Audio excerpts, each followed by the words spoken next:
Good morning.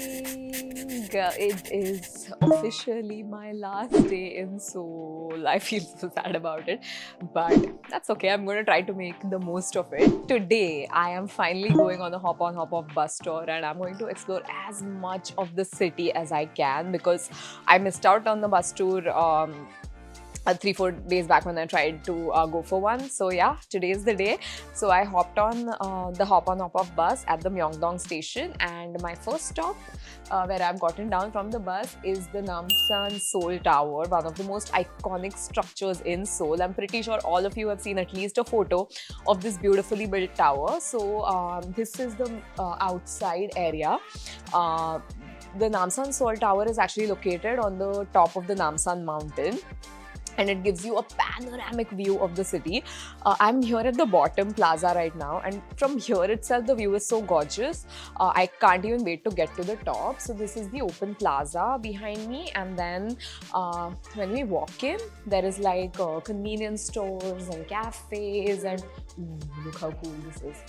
There is convenience stores, cafes, different types of shops where you can roam around a little bit. So yeah, that's how it is. And then I'm going to take a lift to the ticketing counter, buy a ticket for myself, and then head straight to the top.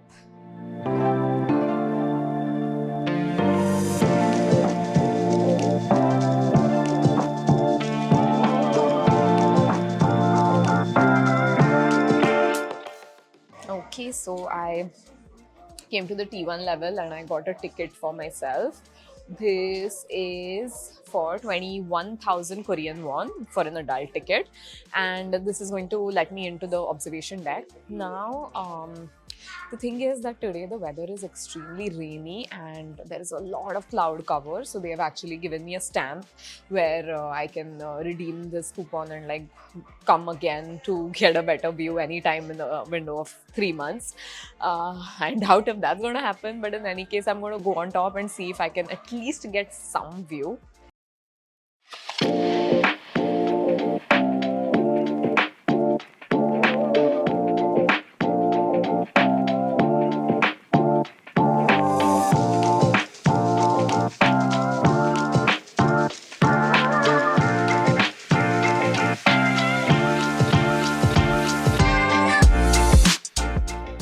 The access chambers and the elevator has some super cool visual displays to keep you entertained while you climb to the top.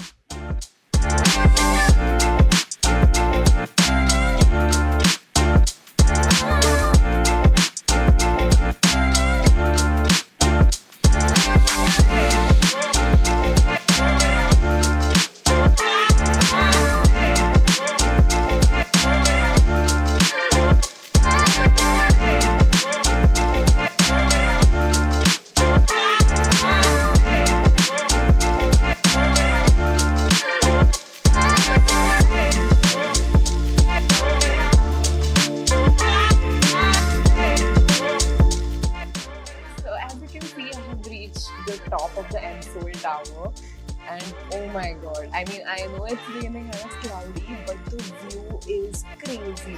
I think this tower is 774 feet tall, and it's like a whole 360-degree view of the city, and it's beautiful. Like, the viewpoint is absolutely gorgeous. I totally think this is worth a visit at least once when you come to Seoul.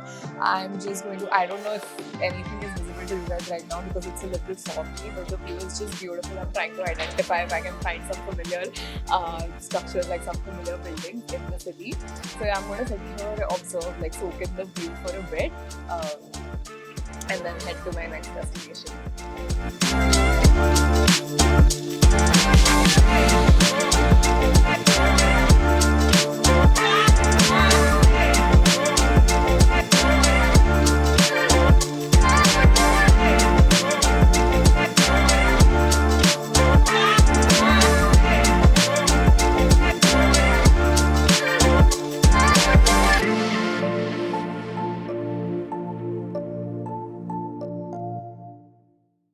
So as you can see, there are thousands and thousands of these colorful locks around me. So whenever people come to the Seoul Tower, they usually like make a wish and put a lock on any of these, and then that wish is supposed to come true. I hope mine does too.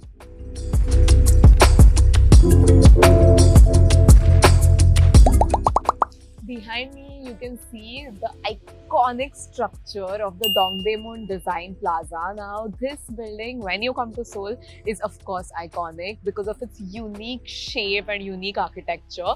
This is actually the world's largest atypical architecture, and this dome shaped, like this spacey UFO kind of a structure, is actually home to a lot of art exhibitions.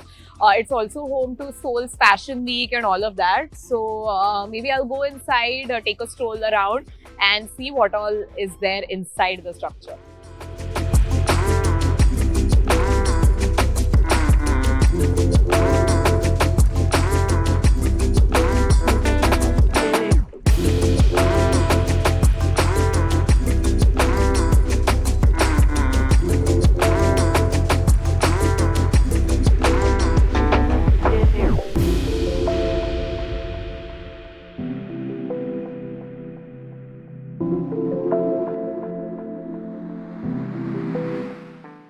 So I walked around a couple of their exhibition halls, but to be honest, I just realized that the Dongdaemun Design Plaza is huge. Like, I possibly need to take out an entire day or at least half a day to explore it properly. So instead, I'm thinking if I can tomorrow morning, because I have half a day, I'll come back. But here there is a food fiesta going on apparently, and I'm hungry for lunch. So I'm going to quickly pick up something and then head to my next stop, which is one of the city palaces.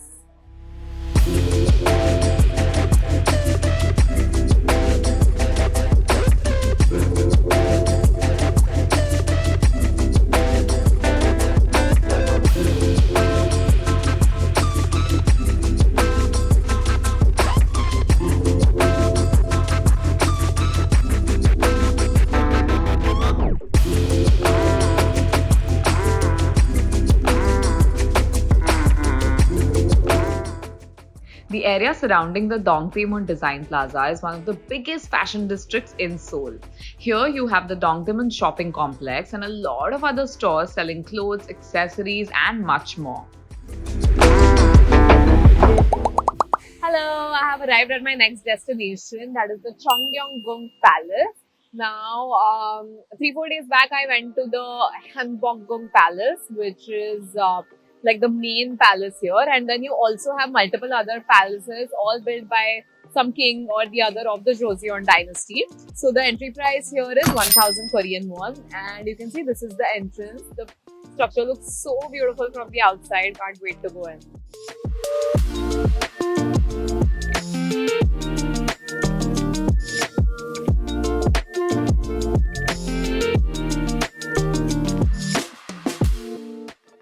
Can see right now I'm here at the main throne of the king at the Cheonggyeong Palace. Now I've observed that even the Hanbokgung Palace the other day and even this palace, most of the palaces that I'm seeing in South Korea have a very similar layout. Okay, so there's like a beautifully done up entrance door, and then there's a huge courtyard, then there's another courtyard, and then there is the king's throne, which is like the main structure of the palace, and then there are gardens, sprawling gardens on both sides. And then I think the living quarters and all of the other smaller establishments are all kind of spaced out in the gardens. I'm not someone who appreciates architecture a lot, but if you are into architecture, I'm pretty sure you're gonna really admire the way these palaces have been done up. The beautifully carved ceilings, the pillars, the window structures, the sloping ceilings on every other corner of the palace property.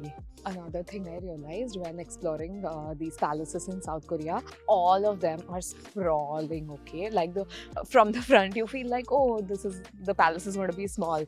And then as you go on crossing one courtyard after another, you realize that the palace grounds are endless, and like the one courtyard ends and the other one begins, and it's just like it's literally endless. So if you're going to be exploring these palaces, I suggest you keep some good amount of time, at least a couple of hours per palace. Also, a really cool thing. I don't know if I mentioned it in the other video or not, but you can enter these palace grounds for free if you're dressed up in the traditional Korean dress, which is called the hanbok. So you can rent out these hanboks. There are many stores renting them out for you on an hourly or 2 hourly basis. So you can just wear one, if you want to click pictures and all of that. There's so many people you'll see here. Wearing hanboks and clicking pictures. I also did it in the Gyeongbokgung Palace, and yeah, so if you are wearing a traditional Korean dress, you'll get free entry to all the palaces. So I roamed around the Cheonggyeongung Palace for a bit. It's actually very interesting. It's they have also, in a few chambers, they've also set up like the traditional dining areas of the royal family. So like there are these small setups with like cushions on the floor and like platters with their chopsticks and the glassware that they used to dine in and all of that. So that was actually very interesting to see. And now I have come to the to one end of the Cheonggyeongung Palace, and at this entrance itself I could buy tickets for the Cheongdokgung Palace. So basically I think there's another entrance outside also, but from within the Cheonggyeongung Palace you can also buy a ticket to the Cheongdokgung Palace. So I'm just going to do that rather than going out and re-entering it from the other side. So this is the entrance of the Cheongdokgung Palace. I forgot to tell you guys, the Cheongdokgung Palace entry ticket is 3,000 Korean won for an adult, and then there is another place called the Secret Garden, for which you have to buy a separate ticket, which is again I think around another 1,000 or 2,000 won. I don't think I'm going to go to the Secret Garden, but oh no, it's Korean won 5,000 for the Secret Garden.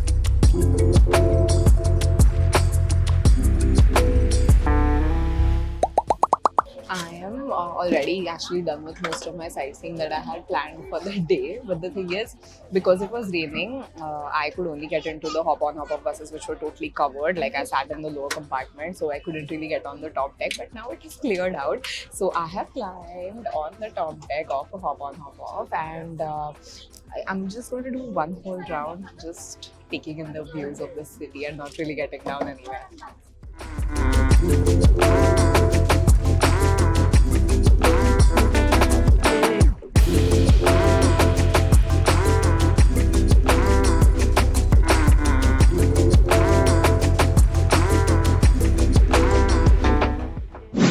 So I'm finally done with the hop-on hop-off bus tour, and I got down at the Insadong stop.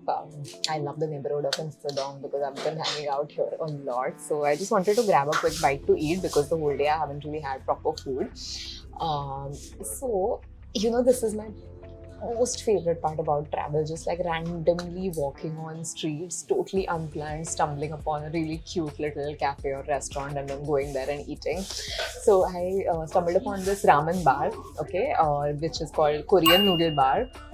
And it seems to be like a very, very popular place. So I have ordered for their spicy ramen with cut up rice cakes. So I'm super excited for this. This is going to be like just the comforting meal that I needed. Also on my way here, I bumped into two Korean locals. Like they actually just stopped me and started talking to me, and they were telling me a lot about Korean culture and tradition and how they feel sad that when tourists come to Korea, they don't really get an insight into the Korean tradition and culture. In fact, they just spend most of their time doing the touristy things, and they are from a small town which is about 40 minutes away from Seoul, and they were actually inviting me for a traditional some celebration that's happening today, and they wanted me to be a part of it. So I thought that was very sweet. So I'm going to try and go and be a part of that celebration tomorrow. I'm not sure if I'll be able to, if I will find the time, because I'm going to be traveling back. But I just felt amazing that I got that invitation. Korean locals have just been amazing. Like from the first day I've come here with the language problems and everything, every time I was going through something, like a Korean local has come forward to like extend help or like just try to help me out in some way or the other.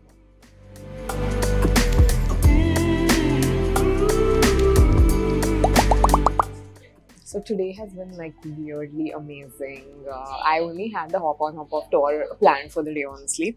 The rest of the evening I didn't really have any plan, and like after I had ramen at the Korean noodle bar, I kind of just walked to Insadong. Insadong has really become my favorite neighborhood just to like hang around, walk around, and all of that. And I just thought I'll get like some beverage. So I came to this beautiful cafe. Okay, look at how cute this is. This cafe is called Hanok Tea House or Hanok Lamsong Cafe. The cafe interiors have been done up in the traditional Korean ways, where if you can see, there's like greenery, there's stones, and there's low seating and all of that.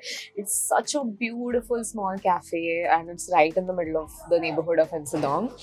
I've noticed that whenever I'm traveling towards the end of my travel, when I'm mostly done all of the touristy stuff and all of that, and I just have like a day or two left in the city, which is sort of unplanned, those days actually turn out to be the best, because it's like you're just randomly walking on the streets, randomly entering small cafes, restaurants, stores, talking to the locals and all that. And I think those days are my personal favorite days from travel. So I think I'm just going to relax here for a bit, sip on my beverage, which looks amazing, and then walk back to my hotel, which is about a half an hour's walk from here.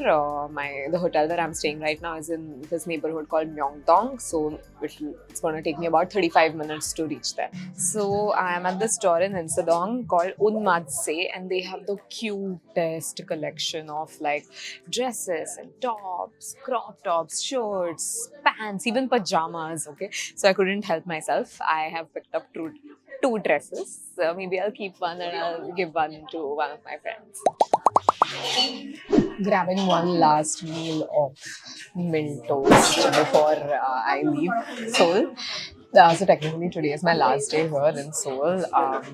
I mean, to be honest, I'm not sure, because I'm supposed to be flying to Malaysia tomorrow early morning, and my Malaysia visa is not here yet. So I don't know, I might just end up staying in Seoul for a day or two more if my visa doesn't arrive on time. But for all intents and purposes, today is my last day in Seoul. So I just wanted to do a couple of my favorite things here, a couple of the things that I enjoyed the most. So today is going to be all about like just eating the food that I've loved the most and shopping a little bit, take some stuff back with me.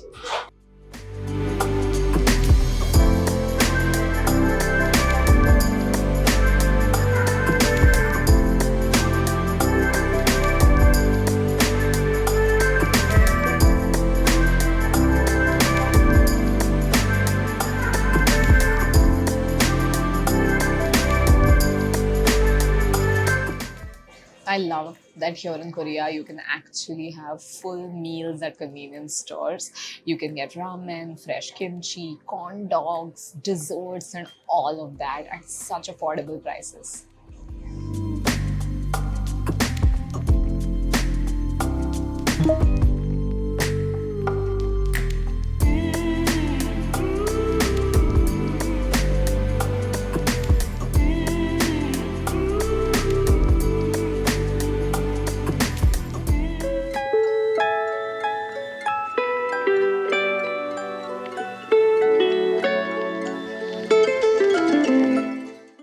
Alright, so this is my last day in Korea and I am so glad I came to the Gwangjang Market. Weirdly, I never read about it before, and just yesterday evening I stumbled upon this market online and I was like, okay, how have I missed out on this? This is literally a foodie's paradise. This market is insane. So yeah, I'm trying out everything that's there to try out at this market. My first stop is at this place and I have ordered for a dumpling soup because it's raining and like the warm soup is just gonna be perfect for this weather. So yeah, that's the first thing I'm trying out here. And yeah, hoping to try out a lot more after that. So I'm starting my meal at the Gwangjang Market with this huge bowl of dumpling soup. I had two options. I've called for the kimchi dumplings. So it's like a broth which has sesame seeds, cut up rice cake, dumplings with kimchi in it, and it's been served with a bowl of kimchi on the side.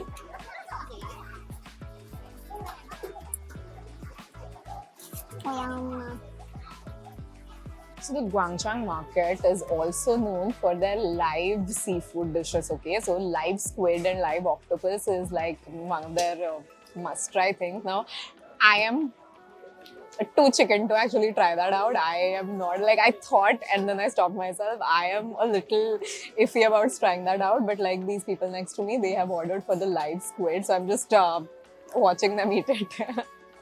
The stall behind me, as you can see, serves shikye, which is a sweet rice drink. It's like a traditional Korean rice drink. It's quite sugary and sweet, and it has like these chewy rice grains in it. I tried it the other day. Right now, I'm too full to try it out. But if you guys want to try out a traditional drink, you can definitely try that out. So next up, I am trying out the traditional Korean sushi roll called kimbap. Which is essentially like rice and other vegetables wrapped in seaweed. Oh, yum. And then I'm trying out my favorite, tteokbokki. Always amazing.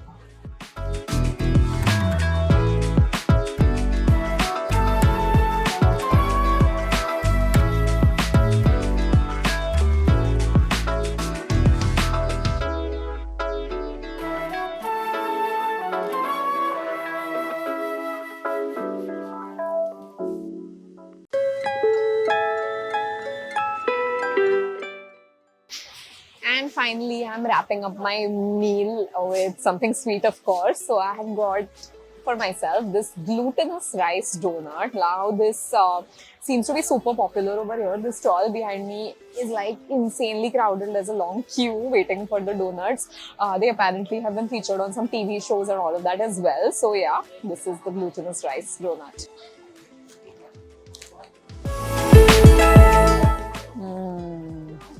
Oh my god. Soft as a pillow on the inside, crispy on the outside, chewy and delicious, perfectly sweet. This is a perfect ending to my Gwangjang food crawl. If you love seafood, if you love to explore the local flavors, you have to make a pit stop at the Gwangjang food market. Well, that was the last and final video from my South Korea series. I really hope you guys enjoyed watching these. If you haven't seen all the videos, please go back to my channel and watch all of them all the way through the end. Thank you so much. I will be back with yet another destination. Till then, please hit the subscribe button.